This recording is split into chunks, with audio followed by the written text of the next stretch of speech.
videonya lengkap. Anggota dewan karena memang lagi ada musik, ikut menghargai, ikut dancing. Itu sama seperti saya lihat tadi juga potongan ketika di depan Istana Negara ketika 17 Agustus semuanya pada nyanyi, happy semuanya di situ. Nah, itu konteks aslinya. Ketika itu disajikan dengan konteks yang lain, dengan narasi yang lain, lihat anggota dewan joget-joget karena gajinya naik. Nah, ini namanya ada dua konteks yang berbeda. Satu gaji naik, satu lagi karena joget. Ketika disambungkan, itu kolaps, saling numpuk. Jadi ini dalam ilmu psikologi namanya konteks kolaps. Ini yang sangat sering terjadi. Sangat sering terjadi di media sosial kita. Orang memotong-motong itu, disambung-sambungin, dan jadilah itu, bisa kita bilang itu namanya hoax, bisa mengarah ke arah tertentu. Karena ada framing, ada narasi. Demikian, Mulia. Yang Mulia. Nah, saya ingin pendapat Pak Fahmi soal kolaps tadi itu. Bagaimana? Ya, pendapat saya ini sesuatu yang berbahaya.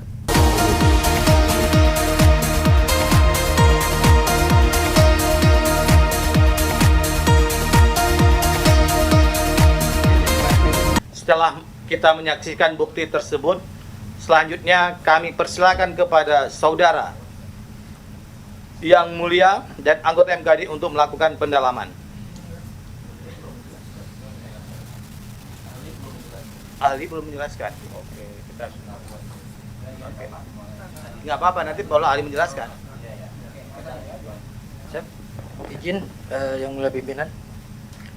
Terima kasih Yang Mulia. Ini cuma ada beberapa hal yang ingin saya pastikan pada saudara ahli Ismail Fahmi. Yang pertama yang ingin saya tahu, saudara ahli, seberapa besar pengaruh media sosial dalam realitas kehidupan di tengah-tengah masyarakat pada saat ini? Baik, Yang Mulia, media sosial itu sangat besar pengaruhnya saat ini karena menurut riset juga orang mencari informasi sekarang sudah tidak lagi di televisi, di koran, tapi mereka di media sosial. Anak-anak Gen Z sekarang ini kalau mencari informasi bukan lagi di Google, tetapi di TikTok. Ya, berita-berita sekarang banyak sekali di TikTok. Kalau zaman dulu kita tahu TikTok itu isinya untuk joget-joget saja, tetapi sekarang media-media pemberitaan mereka beramai-ramai juga ada di TikTok. Ya, media online, media sosial, televisi mereka juga ramai-ramai di TikTok. Kenapa? Karena jumlahnya sangat tinggi. Di TikTok, di Instagram, dan Twitter jumlahnya nggak banyak, tetapi itu sangat besar pengaruhnya di dalam percakapan. Jadi apa yang menyebar di media sosial itu sangat besar pengaruhnya, karena itu akan dikonsumsi sangat luas oleh masyarakat kita. Sekalipun media atau informasi yang disajikan melalui media tersebut tidak benar atau hoax ya? Betul, ini kaitannya tuh dengan adanya bias. Jadi masyarakat kita itu, bahkan sekarang itu ada tren. Yang namanya kebenaran itu bukan yang paling benar menurut data, riset, atau akurasi. Tetapi sering pernyataan, video yang paling banyak dikomentarin, banyak di-like, banyak di-share, rame-rame, itu dianggap seperti benar. Ini persepsi, ya. Ini namanya bias. Jadi ada bias karena orang rame-rame menge-share itu.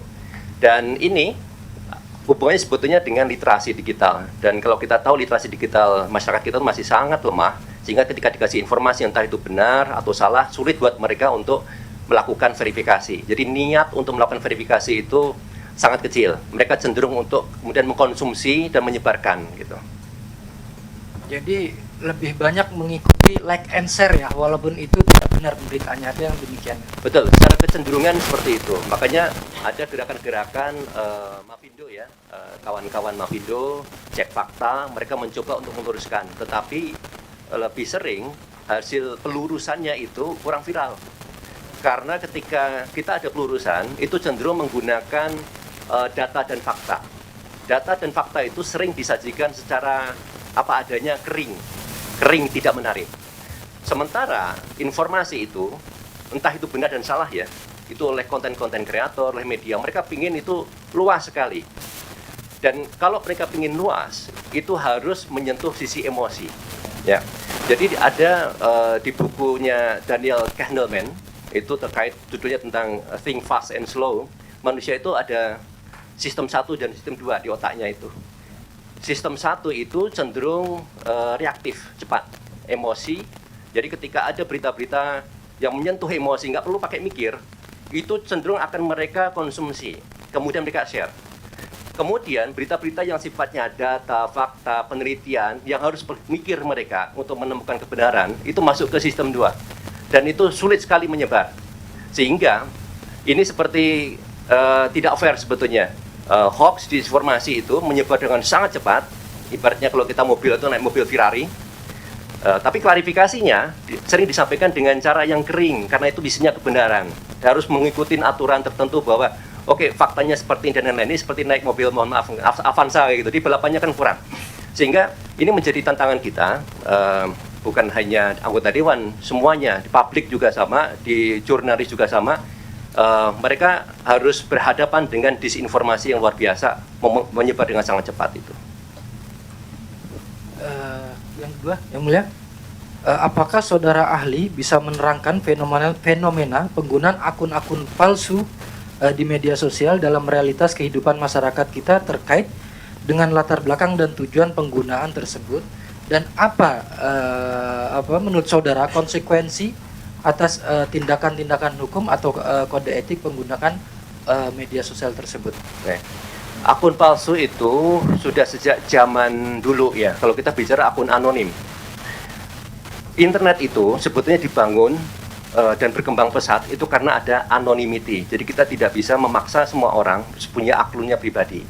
Ada beberapa orang yang ingin secara anonim saja. Mereka menyampaikan gagasannya, tidak ingin diketahui data aslinya. Kenapa? Karena mereka ingin data pribadinya itu aman. Kadang-kadang dia harus menyampaikan sesuatu sehingga lebih aman ketika dia dikenal. Selama dia bertanggung jawab, itu nggak ada masalah. Tetapi sering sekali kita lihat ini sudah menjadi bisnis. Jadi kalau kita cari misalnya di marketplace, misalnya akun jual beli akun di Twitter, di TikTok, di Instagram itu marak, banyak sekali. Ya. Dan itu harganya murah, satu akun itu bisa sampai 5.000 mungkin, 10.000, 15.000, dan kita udah dapat itu. Meskipun sudah diblokir, tapi karena ini demand-nya tinggi, selalu ada di sana. Gitu. Nah, pada saat kontestasi politik, sebelum tahun 2014, banyak akun-akun di media sosial, mereka itu menjadi namanya buzzers. Ya. Buzzers itu sebelum tahun 2014 itu follower 500 saja di Twitter, 1.000 itu sudah jadi buzzer. Tapi konteksnya positif waktu itu, karena mereka dicari-cari oleh media, produk-produk untuk membantu promosi. Tetapi pada saat 2014 mulai tahun itu ternyata demand di kontestasi politik lebih tinggi dan pendapatannya lebih tinggi juga, sehingga definisi buzzer yang tadinya positif sekarang jadi negatif karena mereka sekarang jadi banyak sekali gunakan untuk membazing, untuk menyebarkan lagi di dalam kontestasi politik itu adalah untuk saling menyerang, biasanya seperti itu. Nah, penggunaan akun-akun yang palsu tadi itu tidak bisa dihindari karena jumlah orang-orang yang pakai akun pribadi sangat sedikit, sementara demand-nya sangat tinggi. Nah, di sini kita sering lihat di dalam analisis Drone analisis saya juga sama, sejak tahun 2014, 2019, 2024 kemarin, dan sampai sekarang pun akun-akun bodong, akun-akun anonim tadi itu luar biasa banyak, dan mereka memanfaatkan emosi publik. Ada sebuah postingan misalnya akurat itu betul, tetapi dia ngasih komentar aja sangat kontroversial, itu bisa mendapatkan view, komentar, berdiskusi yang luar biasa besar, meskipun follower dia mungkin cuma 30. Ya. Jadi nggak masalah, karena di media sosial itu orang udah melihat lagi apa yang ditulis. Ketika menyentuh emosi itu akan langsung menimbulkan perdebatan. Nah, ada itu istilahnya troll. Ya, di dalam media sosial di internet itu ada istilah troll. Troll itu kadang-kadang orang sengaja pingin memantik diskusi, pingin menghancurkan siapa yang bicara, pengen membelokkan isu, dan teknik-teknik seperti ini, perang informasi itu namanya, itu sudah biasa di sana. Mereka yang tidak memahami bagaimana cara kerja troll, buzzer itu akhirnya termakan, sehingga rame-rame ikutan nge-share dan lain-lain. Ya, terima kasih. Cukup, Yang Mulia. Baik, terima kasih Yang Mulia. Sebentar, Yang Mulia. Ya, terima kasih Ketua Yang Mulia. Bapak Fahmi yang saya hormati, kebetulan saya sudah mau 20 tahun menjadi anggota DPR dan selalu di Komisi 1. Membentuk undang-undang ITE, kemudian juga merevisinya, saya terlibat di dalamnya ya sebagai Kapokja waktu itu. Nah, saya mohon penjelasan Bapak itu yes, ada dan jelas di lingkungan masyarakat. Tetapi saya ingin membuka tentang Undang-Undang ITE hasil revisi pasal 28 ayat 2. Saya akan bacakan. Setiap orang dengan sengaja dan tanpa hak menyebarkan informasi yang ditujukan untuk menimbulkan rasa kebencian. Nah, itu kena pasal dan kena hukuman loh, Pak. Bisa dipidanakan. Nah, itu ya. Berikutnya lagi di dalam pasal 35 maaf. Ya. Setiap orang dengan sengaja dan tanpa hak atau melawan hukum melakukan manipulasi, misalnya merubah gambarnya, merubah narasinya dan sebagainya, ya, penciptaan, ya, perubahan, penghilangan, perusakan sebagian dan seterusnya, ini sebuah bentuk pelanggaran, ya. Nah, saya mohon bagaimana pendapat Bapak? Terima kasih. Baik, terima kasih Yang Mulia. Terkait dengan undang-undang tadi UU ITE atau mungkin KUHP itu di luar kompetensi saya ya, jadi mungkin saya tidak akan memberikan komentar banyak terkait dengan pasal ini apakah bisa terapi dan seterusnya, mestinya nanti ada yang lebih ahli lagi. Tetapi dalam konteks saya sebagai ahli media sosial yang saya bisa sampaikan adalah bagaimana fenomena itu dilakukan, bagaimana sebuah konten itu seperti yang contoh yang tadi kita lihat itu sudah dialterasi, sudah diubah ya. Perkara nanti apakah ini melanggar aturan atau tidak, ini bukan bagian saya ya. Contoh kayak tadi misalnya yang kita lihat, itu ada istilah namanya konteks collapse. Konteks collapse itu adalah kita ada video yang benar. Ya, tadi di video yang terakhir sebetulnya sudah agak benar, cuma narasinya agak beda. Videonya lengkap, anggota dewan karena memang lagi ada musik, ikut menghargai, ikut dancing. Itu sama seperti saya lihat tadi juga potongan ketika di depan Istana Negara ketika 17 Agustus semuanya pada nyanyi, happy semuanya di situ. Nah, itu konteks aslinya. Ketika itu disajikan dengan konteks yang lain, dengan narasi yang lain, lihat anggota dewan joget-joget karena gajinya naik. Nah, ini namanya ada dua konteks yang berbeda. Satu gaji naik, satu lagi karena joget. Ketika disambungkan itu kolaps, saling numpuk. Jadi ini dalam ilmu psikologi namanya konteks kolaps. Ini yang sangat sering terjadi. Sangat sering terjadi di media sosial kita. Orang memotong-motong itu, disambung-sambungin, dan jadilah itu bisa kita bilang itu namanya hoax, bisa mengarah ke arah tertentu karena ada framing, ada narasi. Demikian, Mulia. Yang Mulia. Nah, saya ingin pendapat Pak Fahmi soal kolaps tadi itu. Bagaimana?